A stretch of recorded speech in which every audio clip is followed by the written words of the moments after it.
Hello, I'm Carlin Ross, Betty Dodson's heir, business partner. I don't even know how to describe our relationship. I guess when you lead women in circles of transformation and self love, sharing orgasms, laying side by side for a decade, it becomes so much more than romance or family. It becomes this very deep connection. And I was honored to spend over a decade of my life with Betty almost every day for holidays and trips. And I learned so much from her, as I think all of you have as well. Betty was so generous of spirit, and she loved to have fun, and she believed that pleasure was a worthwhile pursuit in and of itself.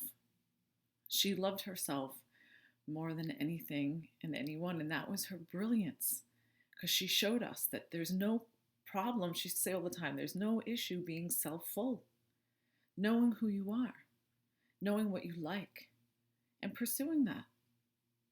And look what Betty was able to accomplish, and how many lives she touched with just that simple message. It's okay to have a good time. It's okay to feel good. It's okay to feel connected to your body and to others through healthy sexual expression. It seems simple, but it's actually quite profound, because the culture, religion, the family, it's always about limiting pleasure. And Betty didn't. She never limited her pleasure. And it's such a role model for us. And, we had so many wonderful conversations as she got closer to her death. And she said to me on numerous occasions that she accomplished everything she wanted to accomplish, that she had no regrets, that she was ready to die. And she saw death as the final orgasm. And I just loved the way she saw the world, her perspective. And it's true, we can see something as a positive experience if we want to and be fully present. She believed that the point of power was the present. And that's why she was able to kind of bottom line things so simply. I'll never forget when we were in Copenhagen, getting interviewed by some television show. And they always want to know, what are you? What's the label? Are you gay? Are you straight? She hated labels and refused to take on any of them. So asked for the second time who she prefers to have sex with, she said, well, I'm a heterosexual, bisexual, lesbian. And it was just so Betty. Why not try everything? And then why do I have to pick one? She wanted them all. And I think it is such an inspiration when someone sees life as an adventure. And if you read her memoir, she kind of moved through life and tried everything. She had all these periods, and I love because the photos you can see she, went from the shaven head to, a big buffy fro perm.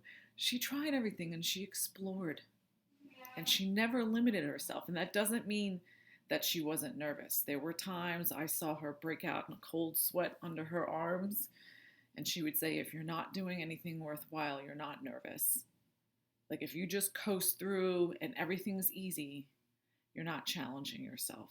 You're not doing anything worthwhile. And she did. Up until the very end, she challenged herself always. She didn't need to have any kind of structure or anyone showing her the way. She listened to her intuition. And I think that's really important, especially as women, because we're disconnected from our bodies and our powers are diminished. And Betty would just divine things. I mean, that's how she created body sex. If you look at her art, she would just draw something and she'd always say, Carlin, you just get a canvas and you form the image and you just start and you just do. You don't need a plan. It happens if you're open.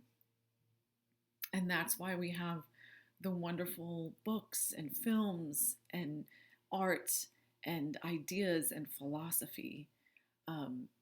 It was interesting because after she did things, she'd reflect and say, oh, I guess that's why I did that. And that makes sense, But in that moment, She never second guessed herself. Where does that come from? I don't know. I think it's decades of saying it's okay to be self-full, it's okay to put myself first. I have an opinion that's valid. I don't need validation from anyone else. And there's something so beautiful about that. I miss her desperately. Things happen, and I want to call her and tell her. There is an exhibition of her art opening at the Museum of Sex in New York in December. It will be there till June. And I know that she would be over the moon about it. She really wanted the world to know her work as a fine artist, which is truly extraordinary. Congratulations on your conference. Um, Betty Dodson was a remarkable human being. It was an honor to work with her, and I will continue the work and the legacy with our body sex program and the women who are training to do her work. Um, it's a beautiful time right now. Actually, the silver lining is we have time. We have time to really grow and heal and get stronger, womankind. So I wish you the best. Good luck and happy orgasms.